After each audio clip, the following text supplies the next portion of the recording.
dari awal kita hadir tadi siang, jumlah wartawan yang hadir itu hampir sama dengan yang ada hari ini. Artinya luar biasa, teman-teman sudah bertahan mengikuti juga Fadel diperiksa selama sekitar 15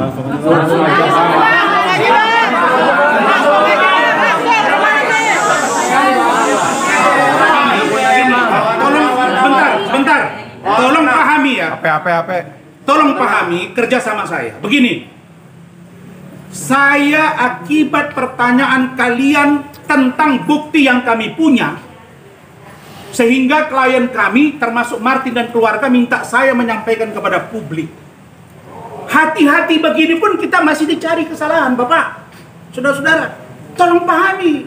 Kami bicara pakai frame hukum. Kalau langsung to the point, tanpa ada bahasan substantif, bisa menjerat leher kami. Meskipun kami sebagai lawyer tidak sama dengan klien. Ada hak imunitas. Silakan, Mbak, yang singkat. Ya, baik. Kemudian hari ini secara ikhtikat baik, klien kami Fadel Bajide itu datang memenuhi undangan klarifikasi seperti yang disampaikan oleh penyidik dalam beberapa freskonnya ataupun yang disampaikan pada tadi siang juga, kan begitu. Baik. Tadi pemeriksaannya ada sekitar 33 pertanyaan yang dipertanyakan oleh penyidik kepada Fadel. 33 pertanyaan ini secara lugas, secara tenang, dan sesuai dengan fakta. Fadel saya lihat sangat tenang dia menjawabnya. Dia menceritakan kronologi awal pertemuan dia dengan Loli sampai dengan kondisi Loli yang dijemput oleh ibunya. Itu semua diceritakan. Lebih dari 3 halaman hanya untuk menceritakan kronologi. Artinya tidak ada yang ditutup-tutupin, tidak ada insya Allah keterangan palsu atau apalah sebutannya. Karena memang dengan fakta yang disajikan, insya Allah unsur-unsur pasal yang dituduhkan sebagaimana laporan NM itu kami yakin tidak akan terpenuhi. Kemudian tadi fokus pertanyaannya itu ada beberapa pasal yang dituduhkan kepada Fadel, yaitu pasal 76D dan pasal 81 Undang-Undang Republik Indonesia nomor 17 tahun 2016 tentang perubahan kedua Undang-Undang RI nomor 23 tahun 2002 tentang perlindungan anak. Jadi pasal ini pada pokoknya terkait dengan seseorang itu dilarang melakukan kekerasan atau ancaman kekerasan, memaksa anak melakukan persetubuhan dengannya atau orang lain. Jadi perbuatan inilah yang dituduhkan laporannya. Ini supaya clear. Kita harus sama-sama mengetahui apa sih sebenarnya poin laporan daripada NM itu sendiri. Karena memang preskon yang mereka sampaikan selama ini tidak menjelaskan secara detail. Artinya hari ini kesengaja kami buka supaya kita mengawal perkara ini sampai dengan tuntas.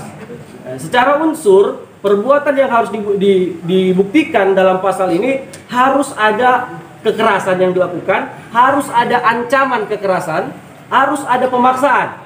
Itu kalau pernah dilakukan hubungan badan. Tapi tadi secara tegas Fadel menyatakan bahwa tidak pernah ada. Karena memang sejak bertemu dengan Loli, Fadel sudah memperkenalkan dengan keluarganya.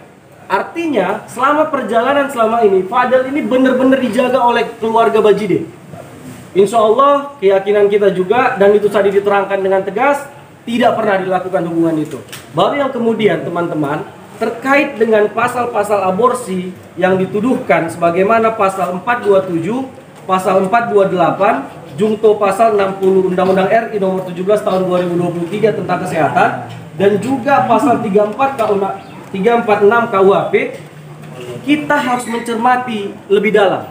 Pasal ini secara unsur dinyatakan bahwa salah satunya adalah setiap orang yang melakukan aborsi, setiap perempuan, ya kan?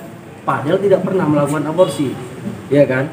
Jadi kami yakin terkait dengan pasal aborsi yang dituduhkan sesuai dengan undangan klarifikasi kepada kami itu, tuduhan ini kepada saudara Lodi sendiri. Makanya kami berharap bahwa tadi setelah selesai ada sebuah keterangan tambahan yang sedikit saya buka informasi ini kepada teman-teman media.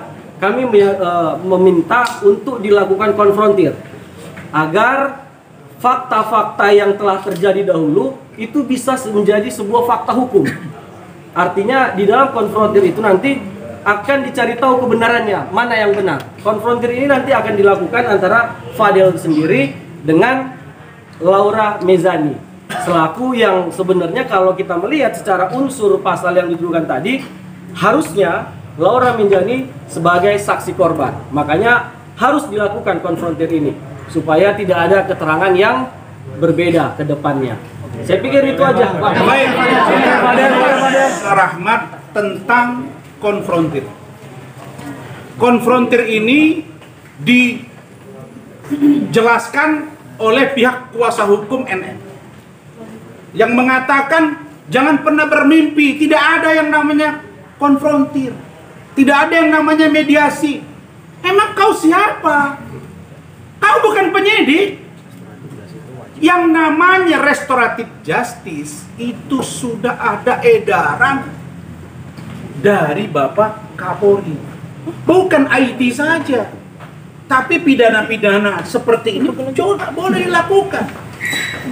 Yang kedua, kami juga meminta kenapa dilakukan konfrontir, bukan head to head antara Loli dengan Fadel, bukan.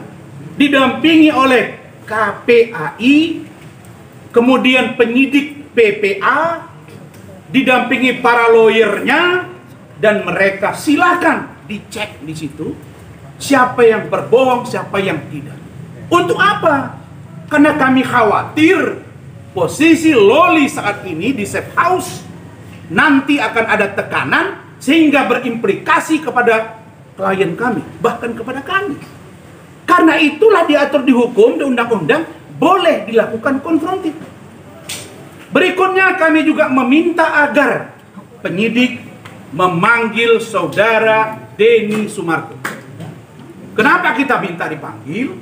Karena Denny Sumarko mengundang di podcastnya saudara NN, di mana saudara NN mengatakan sudah tidak menganggap Loli sebagai anaknya, tidak masuk dalam harta warisan, dan dikeluarkan dari kakak. Begitu ya? Bahkan kalau mati pun silakan dikubur saja. Ibu seperti apa ini akhlaknya begini? Hei netizen, buka mata kalian. Ini semua akan kami ungkap. Tidak murni 100% kesalahan pada anak meskipun di bawah umur kalau ibunya tidak bertanggung jawab. Pasti. Tunggu. Untuk itu keterangan dari Denny sangat dipentingkan. Kenapa? Di luar dia telah memanggil Nikita Mirzani, Denny Sumarko juga telah memanggil di podcastnya saudara Loli dan Fadel. Jadi